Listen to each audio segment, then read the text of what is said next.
Hey, all you beautiful Ethic cuties and the 40% of you who have still not subscribed to the Ethicsverse, welcome to the coolest place to be every Tuesday at noon Eastern. If you think fixing our workplaces can fix our world and drive better healthcare outcomes, I got a real treat for you today. We're talking about this is a special healthcare session. You know, we've been doing these Tuesday sessions focusing on healthcare, and today we're going to be talking about investigating in the age of digital fraud. So AI is permeating all of our businesses. It's adding a whole new set of challenges for us. And we're going to be diving deep on what some of those risks are and how we can better help our organizations navigate through all this change. So as we get started, like I say, every single week, sometimes twice a week, drop your LinkedIn URL in the chat because your network is your net worth. Neither are big enough. We in healthcare, more than anywhere else, we have this really unique, really amazing resource in the community that we're all a part of that none of us are taking advantage of to the extent we can. You get no bonus points for reinventing the wheel. So drop that LinkedIn URL in the chat if you're a privacy person and you think we can trace your, your IP address. Just tell us where you're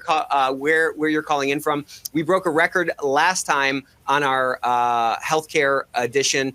A new emoji record. So we're trying to beat that today. We got a couple of great guests. So I'm going to run through a couple of quick announcements. You know, this is our last Ethicsverse before Ethicsverse Day 2.0, which is this Thursday. So if you have not signed up for that, you've not subscribed to the Ethicsverse, what the heck are you waiting for? It's free. And if you subscribe to the Ethicsverse, you get a ton of free CEUs. So we give out hundreds of thousands of CEUs since we started. So if you're part of the compliance certification board through HCCA or SCCE, if you're part of SHRM or you're part of HRCI. And if you know what, if you're part of a couple of these, you can even double dip. That's why people love the Ethicsverse. So welcome. I love reading. My mom always told us growing up, readers are leaders, and boy, was she right. There's so much phenomenal thought leadership coming out. We just recently updated the Ethico library. You know, we've gotten famous for giving out books at conferences and on the Ethicsverse every single week. So if you get picked, we're going to be giving away 5 today, of course. If you get picked, you can pick from any book from the library. Also, our podcast is just rocketing forward. We're the top 2% global podcast. We're the fastest growing ethics and compliance podcast in the world. And we have a great new episode with the one and only Anitha. So if you have not checked that out, go ahead and shoot on over to your favorite podcast, channel. Go ahead and subscribe to the Ethics Experts. People love the Ethics Experts, and these are not my words. These are your words. And if you do like it, I'm going to drop into the chat right now a Rate Our Podcast. This is a great way to help us promote the podcast and get more thought leadership out there. I talked a little bit about our book giveaway. Today, we're giving away the one and only Allison Taylor. If you do not follow Allison on LinkedIn, you absolutely should. But she wrote this phenomenal book called Higher Ground. We're going to be giving away 5 of those today because we love you. Also, because we love you, we're constantly updating our tool. So we have been rated the #1 ethics and compliance software in the world by G2, and that's not something that we pay to play for. This is from a myriad of votes from actual users. So if you're thinking about making a change, check out G2. It's like Angie's List or Yelp for software, and you can hear some actual experiences that people have had. We became momentum leader in Q2. So phenomenal job by the Ethico team. And I want to share this new risk assessment tool that we built with a lot of input from people on the front lines. Our job is to help our organization see around the curve. We can't do that unless we have a high level of engagement of risk intelligence, right? We have to gather that risk intelligence from our organization, and we have to efficiently process that risk intelligence to make better bets with our time. So our new risk assessment tool allows you to run your entire risk assessment process in this tool. With a really risk assessment season, let's get started. So I'm going to need Google Forms, spreadsheets, emails, calendar. Introducing Ethico's new risk assessment module, your one-stop solution for managing organizational risk. Our intuitive platform streamlines the entire risk assessment lifecycle. Create customized assessments with our drag and drop interface, distribute assessments with secure magic links, and boost completion rates with automated reminders and real-time monitoring. Transform raw data into actionable insights with dynamic heat maps and visual risk matrices. Drill down into critical risk areas requiring immediate attention across your organization. The new risk assessment module for MySIM. Reach out to your client success manager to learn more. So reach out to learn more. This tool is really, really great. We've gotten a ton of great feedback from it. And what's nice about it is it gives you a flexible way to get real-time risk assessments on specific areas, or you can use it for your annual or biannual risk assessment. So check that out if you'd like to learn some more and get a no pitch zone demo. Okay, we are like 2 days away. Everybody is talking about Ethicsverse Day 2.0. We have a phenomenal lineup for you. I'm going to drop in the chat real quick a link to a post about Ethicsverse Day. And so if you would like to be entered into a special drawing for one of our special Ethicsverse Day 2.0 prize packs, go ahead and do a share of this post and you can win. So I'm going to share a little preview for you. We're super excited about it. We have 4 phenomenal sessions, a bunch of great speakers, 12 CEUs, a bunch of books. We're giving away 12 different books this year. So check out this amazing high production value preview. On July 24th, the one-day learning event of the summer is returning to a computer screen near you. Ethicsverse Day is back and better than ever. An all-day virtual event packed with guidance from leaders in the ethics and compliance space. 4 epic sessions over 12 CEUs and insights from industry leaders such as, for Session 1, Tom Tipper X Harden, Ellen Coons, Mary Inman, and Sharon Watkins. For Session 2, Matt Kelly, Andrew McBride, and Reed Blackman. For Session 3, Leah Simonton, Scott Hogan, and Matt Axelrod. And this year, we've included a bonus session with Hema Lomax. Don't miss out on the grand return of this prestigious event. July 24th. Register now at ethico.com. So people love the Ethicsverse because we never waste your time. We really try to push great content out so that we can get better at our jobs. We're at this really interesting inflection point where the next 10 years can look way different than the last 10 years, but we have to show up in a different way. So part of the way that we can show up in a different way is not only expanding our network and really engaging with this community, but it's by feeding our mind with new intel, with new information. And so we have 4 phenomenal sessions on Thursday. I can't stop talking about this. We have all the most famous whistleblowers in the world. We have the one and only Sharon Watkins, who took down Enron, who single-handedly created Sarbanes-Oxley. We have another session with DOJ insiders. So many people are nervous about what the DOJ is going to do. We have some folks who used to work at DOJ and are going to be sharing insights on how you can build a more effective program. We have a deep dive AI session, which is really appropriate for what we're going to be talking about today, but we're going to be diving deep on agentic AI and how we can, listen, everyone's already seen these sort of scratch the surface level AI conversations. We're going to be diving deep with the one and only Reed Blackman, the best, guaranteed, the best AI ethicist out there.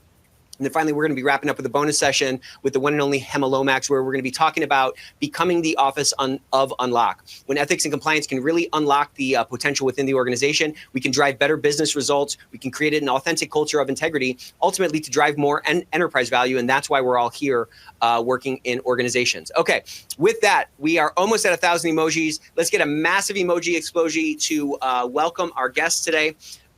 We have the one and only Fayez Shah, and we have the one and only Notion Khan. How are you guys doing today? Yeah, doing great.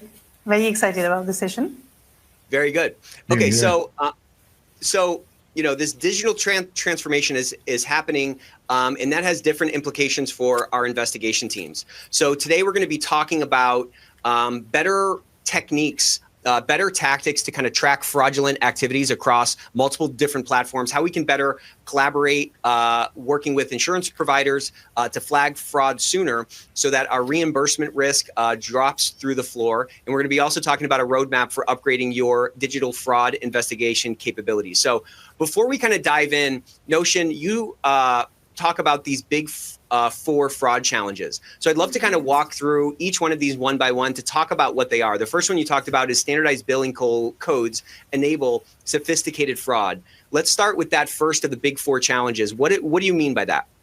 So the first thing is, we have like the coding, and it's one of the things that we are just, raising awareness a lot in all our facilities and the people, because we are using like the standardized, ICD-10 coding and for billing, so that that we talk a language that is completely international. Either I'm now in the UAE and I moved from France, so we are using this standardized coding, but this is an accessible public knowledge. So at the end of the day, with the AI coming in and the ChatGPT and everything, anyone can be just using this coding and just create such sophisticated bills and everything, and just use to just claim to the insurance company, and to detect it's becoming very hard, and then it means also that because you have to, you need to just follow these rules and regulations and just have this coding.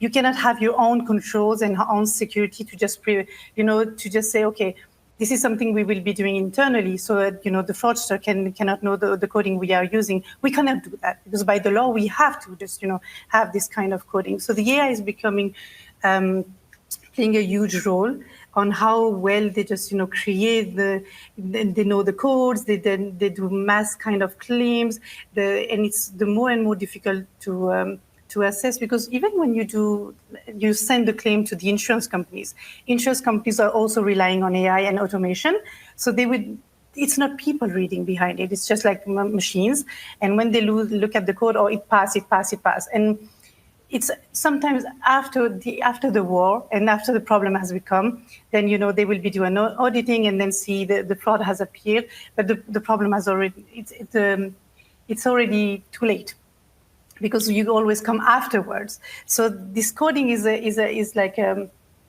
and it's made to just make us all work the same way and same language, but it's also like the issue with it. It's also the ability for fraudsters to use AI to just create and have access to this coding. So that's one of the things that we have as an issue. In any kind of scientific process and any kind of scientific testing, there's two types of errors, right? There's a type 1 error, which is a false positive, and there's a type 2 error, which is a false negative. And the type 2 error rate is really kind of skyrocketing as a result of leveraging, this is kind of what you're saying, leveraging this AI or these AI tools. Fraudsters can really put perfect kind of bills together that aren't going to get caught like they used to. So this is kind of akin to somebody walking through TSA with a bomb in their shoe and not getting caught. The false negative rate to say, oh, this is not a fraudulent bill is increasingly high. So then the second of the big four you talked about is what we're kind of talking about here. AI generated documentation makes verification harder. Talk to us a little bit more about that before we get to number 3 and 4. So in healthcare, it's and I think it's not only on healthcare, it's on many. So we have, for example, in the UAE, the sick leaves. And thank God we are not impacted by it. But very recently in the UAE, the regulators are very close. So we have like fake sick leave. So UAE is very ahead of being digital. The AI is now provided for free. ChatGPT has been announced to be free for all UAE residents, which means that we are just equipping everyone to do fraud quickly and easily, because they will be just equipped to do it. So we have everything is digitized. So it goes through a portal, and you just get the sick leaves through it. But it's also becoming a business for it. So using AI, you can be generating fake sick leaves. And recently, I think a couple of months ago, 4 hospitals have been closed in the UAE just because of the generation of this AI. So the regulators are very close to see it, but the problem on the ground in the hospitals, the people we are not prepared. I mean, the ethics and compliance people, when we are investigating, we are focusing and looking into it. But the people on the ground, they don't know and they don't understand where the problem are. So all this kind of new justification of, the paper look perfect. There is no problem in it on the first look of it. But we are accountable, and, the hospital will be held responsible at the end of the day. And here the law is so strict that the hospital would be closed. And this is what happened very recently. And that kind of leads to the third of your 4 big, risk areas here, these 4 big challenges, which is investigators are not trained for the digital era fraud. Talk to us a little bit about that, not just the problem, but what we can start to do to kind of curtail that risk and really kind of mitigate the risk that we're bringing to the table by not being trained on these things. So the idea, because AI is still I think if you are a tech company, definitely, you are on AI and you're passionate about it. But the people, the doctors, the nurses, they are not trained for it. Our finance team are not trained for it. Our HR teams are not trained for it. So it means a constant training and talking to them. Be careful about that, because, for example, for the billing and the coding, except if you have like rejections for like very unusual rejections, then the finance team would come, oh no, Shin, I have like rejections, maybe there's something fishy in there, and then I would be investigating. But if you don't have that kind of like automation and flags that externally are coming from, or maybe an authority is going to tell you about something, the problem is that people are not trained for it. They are using in a very not like, and we will be talking about privacy issues, but putting stuff on AI, and data is just like money. So people can be stealing your data and just selling for it. So they are like they are not cautious on how they are using ChatGPT or WhatsApp and all that kind of stuff. So you have to keep reminding them and be on the ground. Just to tell them how the problem can be, how bad it could be, and how is impacting that day-to-day job. So now and it's same for the investigation team. I keep saying now we need data analysts in the ethics and compliance team, lawyers and people who are doing these things are not enough. I'm passionate about AI. I look into it, so I have that eye, but still I feel like I need data analysts that are like, they can figure out patterns. They can have like big data and just figure out this is what is actually happening. So I think upskilling the ethics and compliance team and training a lot of people, especially when you have a big group and you are like thousands of people on the ground, they don't know. They have no knowledge about it, and this is a big, huge risk area for us. And finally, Fayez, of course, please jump in here. But finally, you talked a little bit about how legacy systems can't detect cross-platform fraud. So Can I please. Can I add to the initial conversation? And this is very important. In my opinion, AI, the way it's shifting dynamics, it's similar to back in the day when locomotives came in and we went from horseback riding to different machinery. This was that kind of shift we're seeing, and it's not just limited to specific industry. It's across the board. We'll see changes, not just in terms of tools, but in terms of processes as well as people. Nosheen rightfully pointed out there has to be a dynamic and a very abrupt shift in terms of upskilling our employees and training them in terms of what to do, and also create different lines of defense in terms of your organizational integrity and risk appetite. Because in most cases, we see that although the fraudsters, they do have these tools and they do train and test different thresholds within the organization. On the other hand, the employees in the organization are not well equipped or understandably don't even have a clue of how things work when it comes to AI. We've seen high quality replication of data, whether it be ID cards, whether it be passports, and even billing information. The replicants are so good, it's barely distinguishable unless you do have that kind of thresholds developed and teams trained to identify what is a fake and what's a genuine result. So we do need to upskill in terms of processes, tools, and people within our organizations. Good point. What would you add to that notion? So the thing about the upskilling, so for example, so again, I'm coming from Europe where, to be honest, I'm French, but the healthcare system we have is just like very old school. So I go to the doctor, I get a paper, and I go to the pharmacy and I get, so again, a paper that they print on it.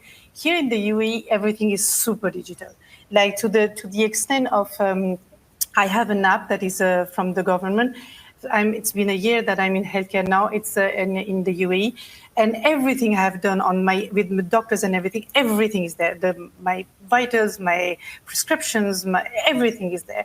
And and when you come to some Emirates, for example, the Dubai and Abu Dhabi have done a great job. So they have like real time, and collaboration is, I think, the key word for healthcare with insurance, healthcare with other like third parties. What they do, they have a portal So when you go to the doctor, you have a prescription. The prescription is not given to you in paper. It goes directly to the pharmacy, and the pharmacy, when you go there, there's a portal that would access the insurance, the company, the insurer directly, get the approval from there, and then you have the medication dispensed, which is like very kind of secure and just limit a lot the fraud. But when you go to other Emirates, when you also have a healthcare and you also operate in different Emirates, they don't have this kind of portals, and this is where you allow a lot of things. So this is where I talked about the fourth issue. It's having the old systems. It's like giving that kind of loophole and just allowing everyone to do the fraud, and we don't have the live. So it would be always afterwards, after the insurance company will come, and then there will be an investigation, and we will be seeing all the loss. I have a very interesting case from the DOJ. I was reading today about 1.9 or 6 billion fraud. So we can talk about it later on, but it's crazy what people can do. So collaboration, I think you have to collaborate with your third parties, with the insurance companies, and just talk to each other. So this is what we try to do the most. We talk to them and try to just make sure that our RCN team, so we are just working in hand to hand with them to just spot the kind of red flags we can see. I'd like to add to this as well.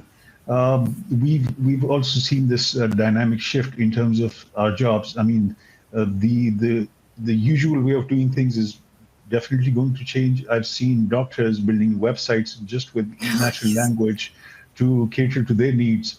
So it's imagine like a doctor also being a data analyst as well as a website builder, using different agentic AI and technology to their advantage. So in a way, the modern organizations have to kind of make that transition as well in developing different tools and know-how of how to deal with this, the rise of AI. And it's not just going to be one static defined job. You will be learning different tools and processes and understandably trying to adapt to this rise. And every day we see new tools, new technologies coming in.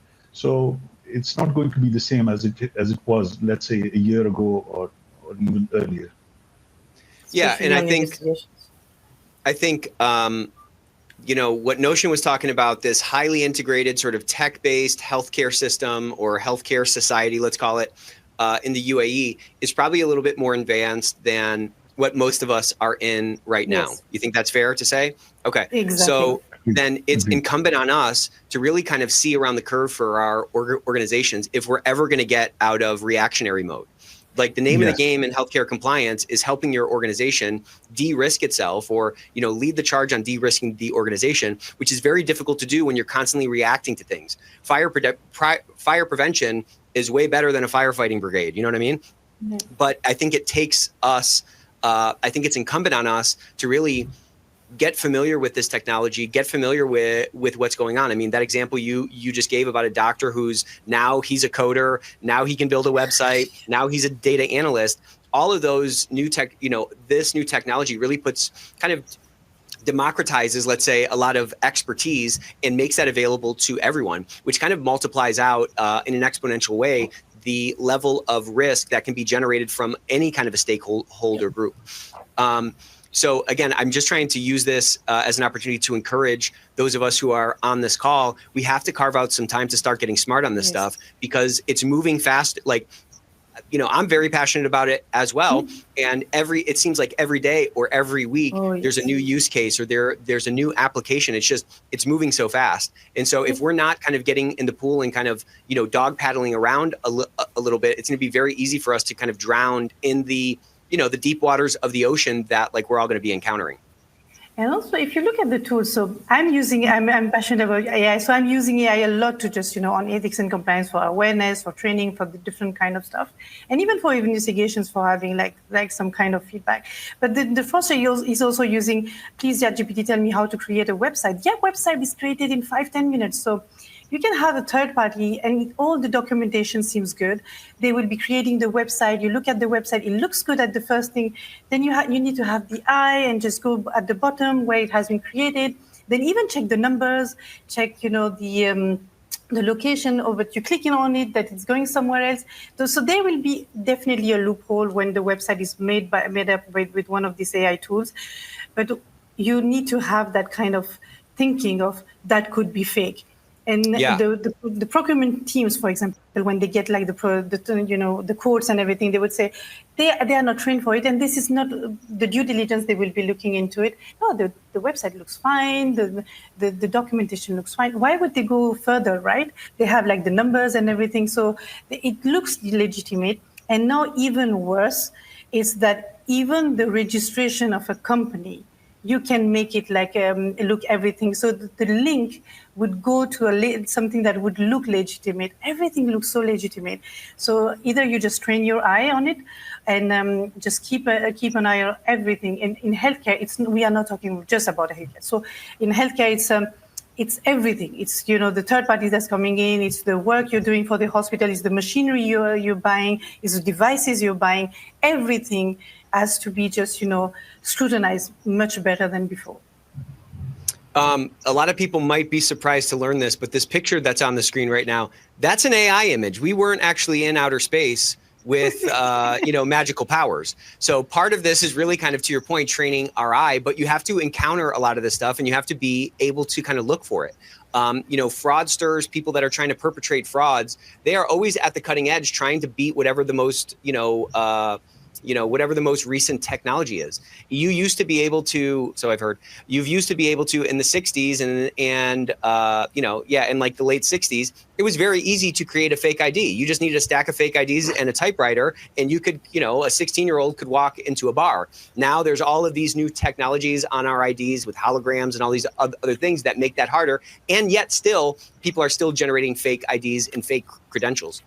So we can't kind of bring a pool noodle to this sword fight. We have to engage in this technology and really start to see how it might move forward, and what risk it could be preventing for us. Go ahead. By the way, I think this is where experts like us come in. It's not just developing these products, but also training the individuals within the organization, or let's say the huge diaspora of all the experts, and having that knowledge base where we can share these informations with each other, because each and every day we'll see new exploits, new techniques of fraud and scams. So it's a burden on us too, to ensure that the society is well apprised of how these new changes are going to impact their well-being, especially in terms of, let's say, the healthcare industry or the financial fintech industry or financial industry, because these are the most prone in terms of identity theft or scams. And we've seen trillions of dollars lost over the years just because we were not able, and like you pointed out earlier on, we were reactionary rather than having an early initiative on these technologies. That's a great point. And on that point, what are some of the most sophisticated fraud schemes that you guys have encountered? Things that the traditional detection methods have missed. What are some of those things? Would you go ahead? I have like a very interesting case, from and it's on the website of the DOJ, by the way. So it's called the Operation Gold Rush. So the publication is from 30 June 2025, so just few days ago. So it's a very complex kind of scheme, because it's just like, it's about 36 federal districts in the US, and 324 individuals, including doctors, nurses, and executives, are defendants. And the fraud is for 1.4 billion. So 1.1 billion for telemedicine fraud. And I think this is one of the fraud that has been blooming with after COVID and with the AI. So it's one of the risk areas. And I remember this is the first time I did like teleconsultations, but this is also where suddenly I haven't been to the doctor, I haven't consulted anything, and I just got a notification that I actually went to the doctor while it was not the case. So I've been a victim on that side. But again, I think many people. So in France, I'm not paying for it, right? It's a government backed up healthcare, so I don't care. So I don't say anything, because it's at the end of people won't react, and this is how they are abusing. They are using people people who know identities, and this is how they make money. So how it was used, so what they were doing so they auto-generated synthetic patient records and referral notes. So even the doctor notes were made up by AI. And so for the systems to not detect it, they fabricated detailed telehealth visit logs. So something that I got, for example, and generated mass digital claims. So I think catheter is also an English word. Catheter, it's the device. Catheter, yes. Catheter. So, oh, catheter. So, Yeah. sorry. No, that sounds better. I'm going to start saying it that way. That sounds way better. So they were just like for braces and catheters to just, the AI was doing massive orders and just billing. So it's the long-term kind of devices and all that, and all that together as just, being uncovered. And following to that, there's an announcement that has been made by the US that they are launching, it's a very sexy name, Healthcare Fraud Data Fusion Center. So it's going to be launched by the US Department of Justice. So they will be using AI, cloud computing, and advanced analytics to uncover emerging fraud patterns. So for better detection, investigation, and prosecution. And that has been all derived by this case, which is like an unprecedented. If you go to the DOJ side, I love the maps they have made. So it's very visual on where it went. And you can, as a healthcare, this is great for your risk assessments, where you have to look at and what you would not think about it. So it's always good to look at the cases that happens to others to just say, okay, that could happen here as well. So well, then you can run that kind of mental simulation. I mean, if you look at the details of that case, there's so many things that the fraudsters sort of anticipated, and they generated content to, overcome those controls that are in place. I mean, you talked about a very simple one, but having usually if there was, in the past, if there was a submission and there was no doctor's note, yes. Okay, great, that's a red flag. Well, guess what? Now there's a doctor's note, and yes. the cost to generate that, to your point, is like extremely low. So this democratization of these generative tools allow for a lot more, again, ultimately, more difficulty and finding these red flags that would cause an investigation into whether this thing should be paid out or not. That's a great example. So when we do like red flags, when we've trained, we ask the people to just, look if the bill just correspond to the, it matches, the person and the patient. And now because of the notes, so if you have like my date of birth and you have my name and you just, and I'm a woman. So it's easy to just, find some codes and some things that I can legitimately have at my age and maybe, from my background or anything. So the doctor's notes are going to be very believable. So and one of the point of this case was that even skilled investigators struggle to detect fraud due to the realism of AI generated files. So, and we are talking like it's a very big scale investigation. So I'm sure that they had like the best in class investigators and they were struggling. I mean, 1.4 billion is such a massive number. I mean, a million seconds is like 11 days. A billion seconds is like 30 something years. So, I mean, just think about the size and the scope of this and think about how much content was like needed to be generated in order for this fraud to take place. It's really, 20 years ago, it would have been hard to even wrap our heads around that. But the rate of this change, and again, the democratization of these tools really opens up exponential risk for us that we need to be smart about. We need to be smart about how these things might make their way into our organization. Fayez, you have a background and an expertise in transaction validation. And so what kind of automated fraud detection techniques from your financial services do you think could serve as good frameworks or good hints for healthcare billing systems or those of us who are in healthcare compliance? I think I'd like to draw a parallel in the sense that more or less the transaction and the way the activities happen within certain industries or certain markets is more or less the same, whether it be healthcare, whether it be logistics, supply chain, or specifically speaking in terms of financial. It's the common causes that happen within these when fraudsters exploit either scam or identity theft, and how you can understand which of these transactions or which specific documents, or for that matter, KYC or KYB is fraud or genuine, is to understand that AIs will try to be mimic humans as humanly possible as they can. And for us is to go against that and try to separate between what is a human behavior and what is a machine-based behavior. That is I would say, the whole game that we're trying to crack. So we start with basic human understanding of building profiles of what is it to be human, what transaction, what type of behavior it is to be human. For that, we need to have data. One of the essentials that I talk about with every organization is to build their repository in terms of their data, in terms of their interactions with it, let's say, for argument's sake, with their patients, with their customers, and to understand their patterns, seasonalities, normal behavior anomalies, and then build on that in terms of, let's say, machine learning, and later on AI, as we see agentic AI and the Gen AI that is being developed of late. So this is where you start. It's all about how to differentiate between what is the average customer or user or patient and what could be perceived as probably maybe an exploit from a fraudster. Like, for example, is this happening too quickly or too often to be legitimate? Does this involve the speed and frequency of, let's say, transactions, or let's say you're buying medicines or going to different clinics for specific treatments? Is it normal? That requires data initially to start with, and then against that, you need to be very smart in terms of how you build those controls and how you can differentiate between what is human and what isn't. I mean, it feels so overwhelming in some ways. Oh, please go ahead, Notion.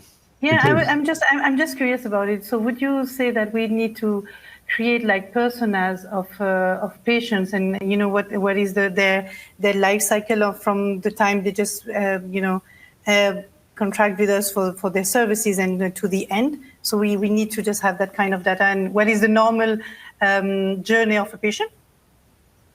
Yes, in a way, there are techniques. We don't specifically invite for organizations to go into the customers or employees or their natural data. There's anonymization techniques. There's synthetication, where you replace the data with synthetic numbers just to get a feeler of what their patterns are and seasons are and anomalies are, just to give you an idea. And once you have that built, you can easily differentiate between what could be a false negative or a false positive. In that sense, it arms I would say, the experts within the compliance and the legal team to at least be on a certain level of defense, rather than having a reactionary mode. We've seen this in multiple organizations, especially healthcare sector and financial sector is very much prone to this identity theft or systems developed to mimic humans. So yes and no in both terms, because you have to be smart about it. You cannot play with the financial transactions data or customers' data or patients' data for that matter. But there are techniques you can apply just to have a better understanding of your ecosystem and how, let's say, transactions or how different systems work within that specific ecosystem.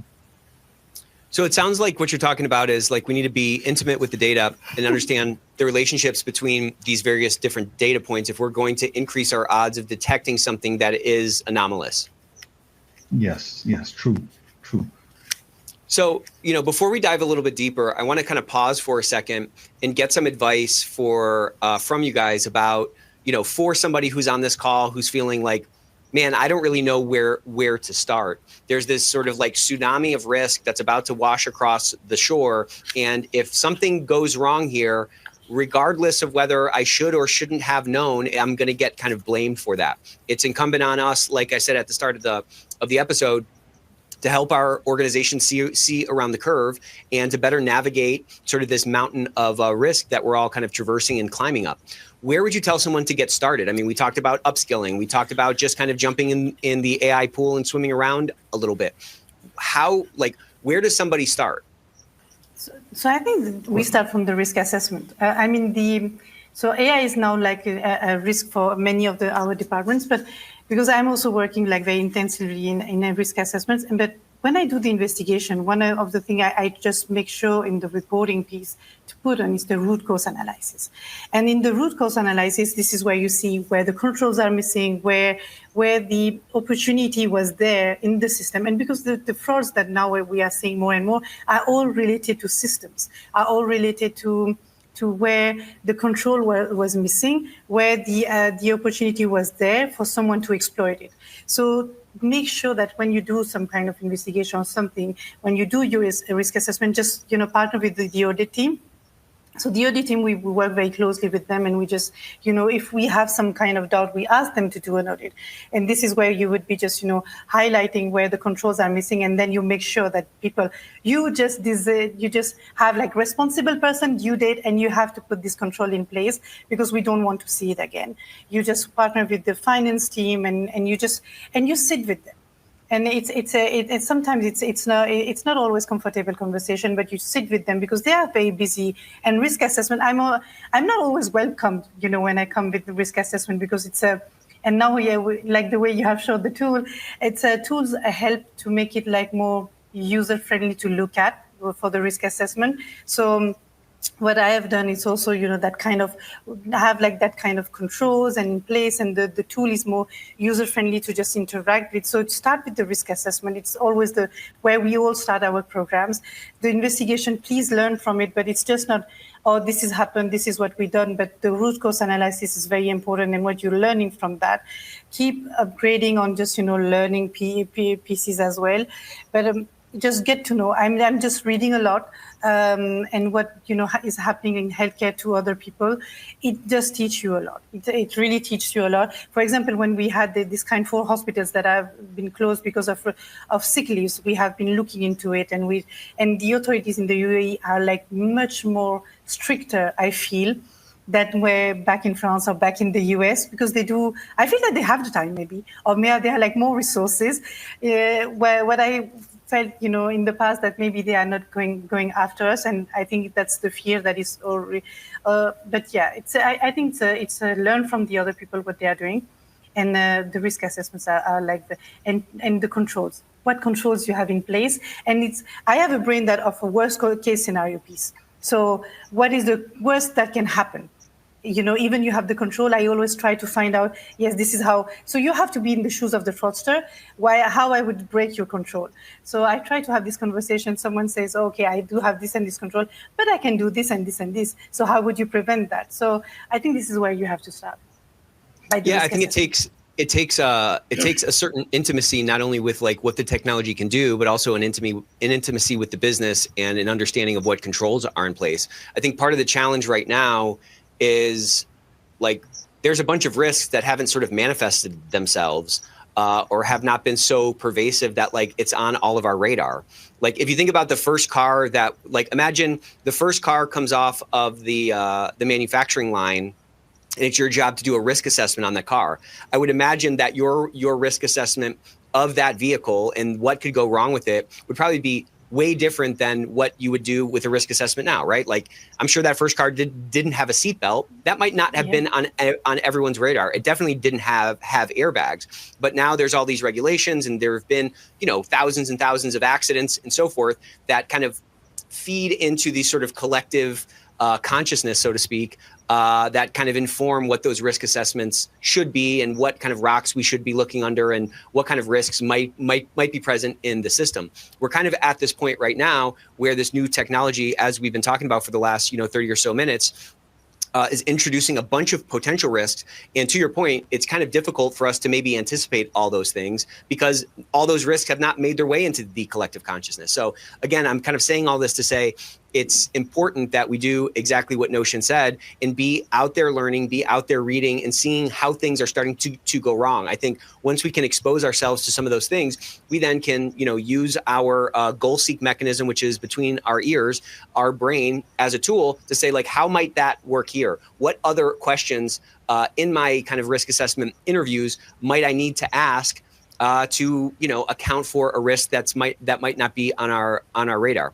What would you say to that, Fayez? I second both the points raised by you guys. I would also like to add a few pointers to that. One is start early.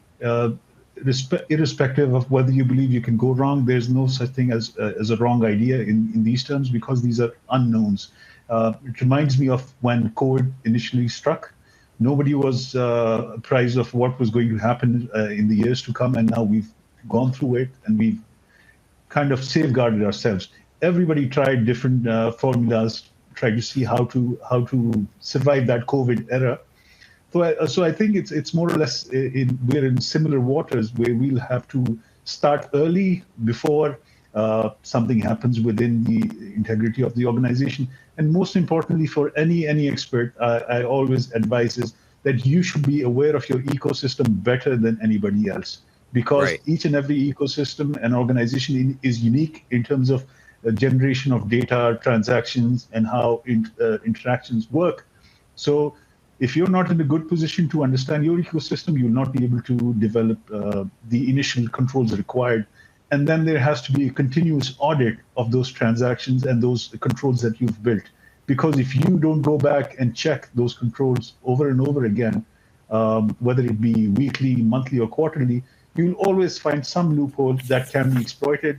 And if you are not aware in that terms, and most importantly, always go to your experts for suggestions. There's no such thing as a stupid question. Ask them, probe them, and try to build as better controls as possible. It's not a one-man's job. It's going to take the whole society to build those controls, and any idea can come from any direction that will help you develop better systems and controls. So there's kind of always two layers to everything, at least to everything we're talking about with respect to our jobs. It's the job itself, and it's also the perception of the job that we're doing, let's say, by leadership. What strategies do you think a smart ethics, compliance, risk management person can employ right now at this time where there's so much uncertainty to make sure that that second layer, the perception of the job that they're doing, is controlled or at least influenced in the right way? God forbid something, and I'm saying that in the kind of the question behind the question is, God forbid something goes wrong and we get blamed for something that like nobody saw coming. How can we in the context of this kind of upheaval, this sort of this massive amount of change in the risk landscape, really secure our positions in a better way in the context of that sort of second layer of the job, which is really based on the perception of the job that we're doing? So I think the IT, so you have like the data breach incident kind of response kind of things. You have so now you will be having the same for the AI kind. Well, worst case scenario, what happens? So now, I think for our side on the AI, I think I partner a lot with the IT sometimes, because they have like some kind of knowledge and they can go into the system. But you need to have like a response plan in place, and we are worst case scenario, you need to buy in, and you have to. So when we do the board reporting, for example, we show them. So we show them on a quarterly basis what is happening out there and how we are protecting the thing. So if you have them on your side and you have the buy-in that, they believe that what you're doing is the right, and you just, make them aware enough at their level. Yes. We don't need them to go into it. So what I've learned very early on when I came in the UAE, healthcare is a business. Where I'm coming from, a place where healthcare is not a business. So here, if healthcare is a business, anything that would impact business and impact money would be just, being very impactful. So depending on which industry you are and, which part of the world you are, the arguments you will be putting in there is going to be different. But we show that we are doing well. But be careful, this is what others are doing, and this is the impact it has, and they are having because of, not doing it right. So you need them. You need them because sometimes it will cost money. When I need a new tool, when I need to just buy something that could be, do like a better review, because, AI tools are also, helping foster, but they are also helping us a lot to do like huge, big data reviews. So when you want to get that, I think the buy-in is very important. I feel like sometimes we say it as like a kind of fluff every time, but it really matters. It really matters when you have the management on your side and the board on your side, but you have to show them why. It's always the why. The why has always to be there. Why you're doing it, and what are the risks really, and you show them real cases. This is how bad it has been for others. Yeah, I think, nobody's thinking about you. No one's thinking about me. Everyone's just kind of thinking about themselves. And Yes. to your point, it's hard sometimes because we think that management must understand what we're doing, and they must know that we're rowing as hard, we're rowing the boat as fast as we can and rowing as hard as we can. But I think expectations management is the key. It's kind of the key to influence at the end of the day. And so to your point, I think making folks aware, especially those whose judgment of our job hangs on, making them aware of not only what we're doing, but what risks are still in place, is very critical, especially at a time right now where there's more risks than we can manage because we don't know what the shape of this thing is going to be. We don't know, you put a bunch of vegetables in the jar and you pour vinegar in it, all those vegetables are going to turn into pickles. You know what I'm saying? This vinegar that is, AI is going to soak through all of our organizations, and we don't know how pickled all of our organizations are going to be. So just having that kind of a conversation with leadership while talking about what we're doing, what we're seeing, what information that we have, access to, and the things that we're learning along with the steps we're taking to try to mitigate more of that risk. It really does a lot to stack the deck in our favor at a time where I think there's a lot of anxiety in our space about, AI taking jobs. This is kind of a situation where I think, to your point, whether you're in a jurisdiction where healthcare is a business or it's not, it's on us to show up as business people regardless and see how we can improve the organization, see how we can de-risk that company. And that takes us showing up as business people. The only point sorry, just for the taking jobs on the investigation, I tried with ChatGPT to do the kind of investigation. It's still, lacking some kind of that kind of context. Human sensibility, context, and human sensitivity, and the gut feeling. I mean, sometimes I have a gut feeling. So the ChatGPT doesn't have a gut feeling. It's just and sometimes, there is no smoke without fire. ChatGPT doesn't understand that. So I don't feel like I'm in risk of losing my job. Agree. But in many cases, if the leadership doesn't understand the value that nuance, that your gut feeling, that intuition, it's a bunch of data points that maybe are happening below the subconscious, level. That might be happening in your subconscious. That again, AI is not sort of capturing that, at least at this point. But if they don't value that and they don't see that value, that can create its own risks. So I do agree with you. I don't think that we're at risk of being deleted and being, a vestigial sort of department inside of our organizations because of AI. But the perception of those other folks is important to maintain a strong handle on. Fayaz, were you about to add something there? I think I was just agreeing to your point because one of the greatest challenges that I've seen in different organizations is their, I would say, unwillingness to invest in new technologies and fraud prevention techniques. Fraud is considered like a cost until it happens to that specific organization. So there needs to be that awareness where they realize that initially this cost will save you much more higher risk in terms of reputation, in terms of financial damage over the years if something happens to that specific organization. So there has to be that investment. And we also need to stop being reactionary to everything, let it happen and then react to it, rather than we need to invest early, start building controls, and take it as a serious function. In my opinion, it's not just, it shouldn't be considered a cost derivative. It should be considered something that is adding value in terms of qualitative processes, minimizing operational inefficiencies, and adding value in terms of safeguarding these interests. Sometimes there are unknowns we are unaware of, and they strike because we didn't build those controls earlier on. So in a way, I'm agreeing to your point as you discussed.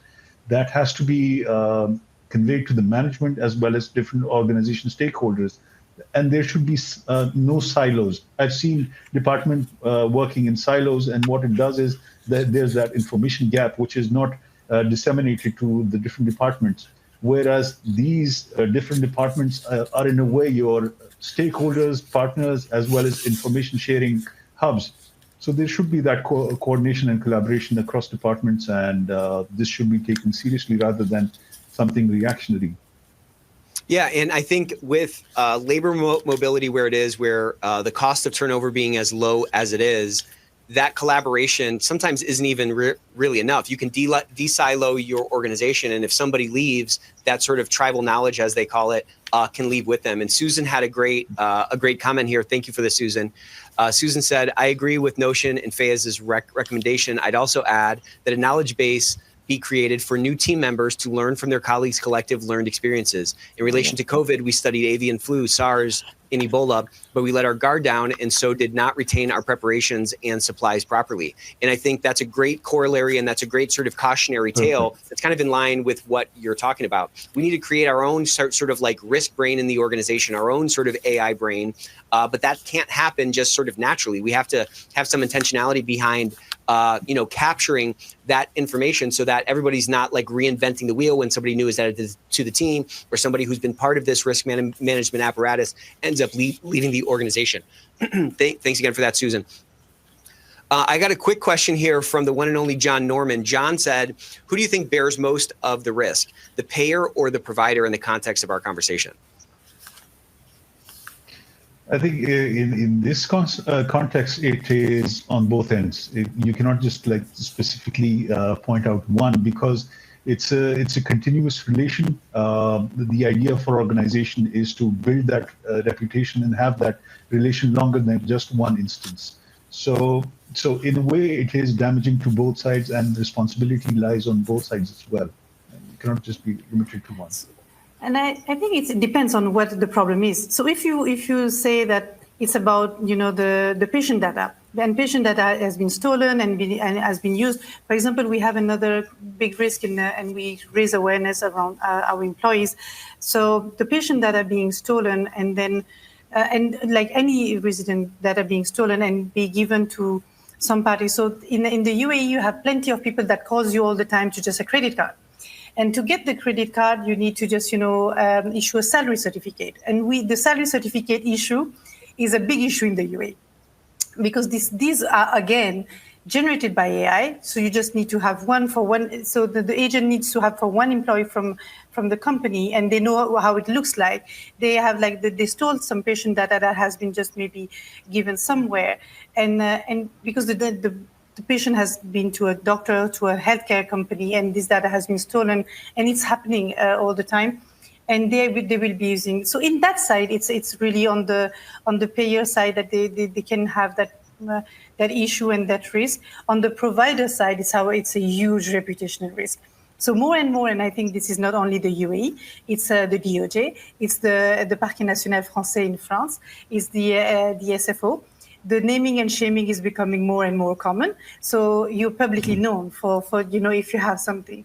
So I think it's not because I am on the provider side but this is what I'm working on, to just making, protect the company as well. We protect our patients, we protect our patients' data, we protect our employees as well. But tomorrow, if we face something big, we are then on the headlines, and then we have to close. So I think that depending on what kind of we're talking, it's on both sides, like Faiz said, but it's also what kind of risk. The risks are different, but I think the risks are big for both of them. If your identity as a patient has been stolen, and someone else has been claiming healthcare services on your behalf, or you just end up with a huge invoice because someone else went somewhere, and who is accountable for that. So I think it depends on what risk we are talking about, but it can be on both sides very bad. Yeah, I think the answer to the question is yes. Go ahead, Fayez. Yes. By the way, just contrary to popular belief, scams do happen with even the smartest of people. There's no a specific profile that is targeted, and also contrary to popular belief, we believe that data is acquired from different, let's say, organizations, but no, it's not that simple. They target the unaware patients, and whether through emails or calls or whatever process, they'll collect these data. So it can happen to both parties. In a way, the responsibility lies on each and every individual. Let's say, speaking in terms of financial, in banking apps, when a scam happens to the customer, the bank will never take the responsibility of their know-how or lack of understanding of how the app works and where they were scammed. So it's like a continuous learning, and that has to be disseminated on both ends, whether it be the patients as well as the organizations as well. They need to be aware of what their rights are, how they can protect their information or data, or if there are nuances of misuse involved. Yeah, that's a great point. It's not a question of intelligence. It's a question of like awareness and like just knowing if these things exist. I think I'm pretty smart, or did, but a couple years ago, I almost got scammed buying a fake puppy. Can you imagine? I didn't even know that puppy scams existed. You know what I'm saying? Now I am totally on guard when I go to a puppy website and so forth. But to your point, it's so much of it is just about knowledge and understanding and knowing what's out there. And, to the extent that regulations are kind of reactionary in general, right? Like, I don't know, patient safety regulations always come on the heels of, I'll tell you all about it, Kamal. Regulations always come on the heels of something going wrong, right? Like patient safety rules come out when there's a patient safety issue. So to the extent that we don't have a bunch of like AI-based regulations, we're kind of in this no man's land right now. So it's, back to Notion's point, it's critical that we know what's going on out there, not just what these tools can do, how people are using them, but starting to hear how things have gone wrong. Of course, DOJ cases are great, sources for this kind of information. But we have to remember that every single one of our businesses is different. The specific risks tied to our organization are not going to be exactly like our counterpart or our direct competitor. So it's incumbent on us, as you guys were saying earlier, to know our business, to know the controls we have in place, and know what's out there, how this stuff might be used, because it's just moving so fast. All right, well, we are right at time. Let's get a massive emoji explosion for these two guys. Thank you guys so much. This was really a phenomenal session. It was a great episode. I appreciate that we were able to dive deep and not just talk about what freaking machine learning is, which we've all heard 30 times now. Yeah. We want to dive deep and start to really understand how we can de-risk the organization. Again, we are at an inflection point in our industry. We have the opportunity to show up and add a lot of value to our organization. Anytime there's change, there's a lot of opportunity in that. And it's on us to kind of ride this wave and not get overwhelmed by it. We're going to take baby steps. We need to open our eyes. There's a lot of learning going on, but coming to sessions like these and listening to experts like you two does a lot to make us sound smarter, at least for me, and actually make a bigger impact in our organization. So one more emoji explosion, you guys. This was really great. Don't circle Thursday. This is the last time you're going to hear me talk about Thursday until Thursday. So we got a great session at Ethicsverse Day 2.0. You're not going to want to miss it. Love you all. See you then. I have registered as well.